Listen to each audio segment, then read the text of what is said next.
Hello everyone. क्या आपने इस बार का बजट देखा और आप ये सोचते हैं कि आप इस बार के बजट के बारे में सब कुछ जानते हैं? तो ये वीडियो आपकी सोच बदलने के लिए है।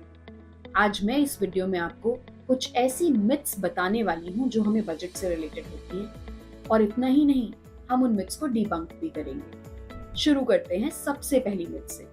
बहुत सारे लोगों को लगता है कि बजट एक बार अनाउंस कर दिया जाए तो उसके बाद बदला नहीं जा सकता। Budget once announced is graved in stone and cannot be changed. However, this is not true. It is a myth.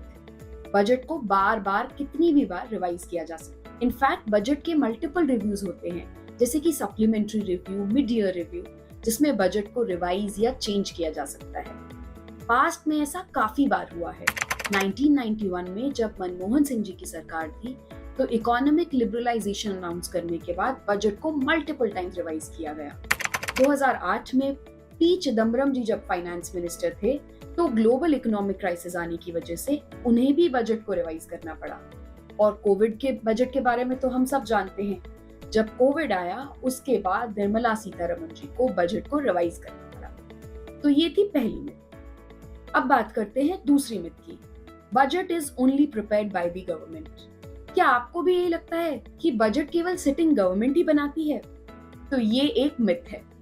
जब भी बजट प्रिपेयर किया जाता है तो बहुत सारे स्टेक होल्डर्स से कंसल्ट किया जाता है, जैसे कि इंडस्ट्री एक्सपर्ट्स, इकोनॉमिस्ट, यहाँ तक कि ऑपोजिशन की पार्टी लीडर्स से भी डिस्कशंस किए जाते हैं। तो कभी भी कोई भी सरकार बजट आइसोलेशन में नहीं बनाती। ये बजट बहुत सारी कंसल्टेशन के बाद बनाया जाता है, क्योंकि ये उस सरकार की विजन, पॉलिसी सबको रिफ्लेक्ट करता है।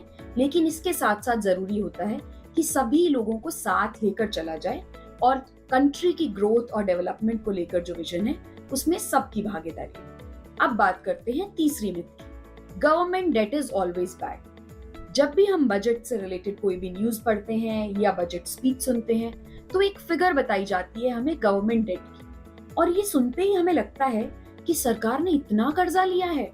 पर्सनल लाइफ में जरूर कर्जे का मतलब नेगेटिव होता है। अगर आपने किसी से लोन लिया है या अगर आपने किसी भी तरह का उधार लिया है, तो उसे नेगेटिव कॉनोटेशन में देखा जाता है। जैसा कि अगर आपने हायर एजुकेशन के लिए लोन लिया, आपकी हायर एजुकेशन से आपके करियर की ट्रैजेक्टरी ग्रो करती है, तो असल मायनों में ये लोन कुछ नेगेटिव नहीं है।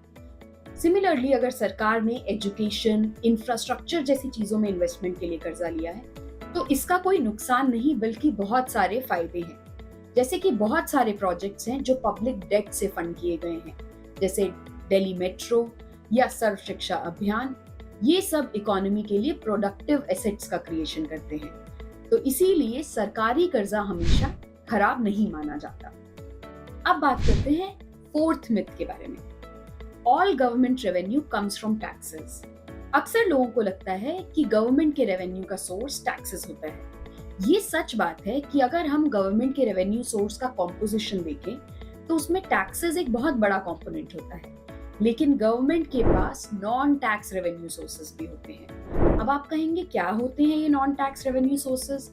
ये मल्टीपल सोर्सेस हो सकते हैं, जैसे कि गवर्नमेंट ने अगर कहीं पर फाइनेंशियल इन्वेस्टमेंट किया है और उससे डिविडेंड आए, तो या गवर्नमेंट ने किसी को लोन दिया है तो उसकी इंटरेस्ट इनकम हो, या किसी और तरह की फीस और फाइन्स जो गवर्नमेंट ने लेवाए किए हैं, या अगर कहीं से ग्रांट एंड एड मिला है गवर्नमेंट को किसी इंटरनेशनल इंस्टीट्यूशन से।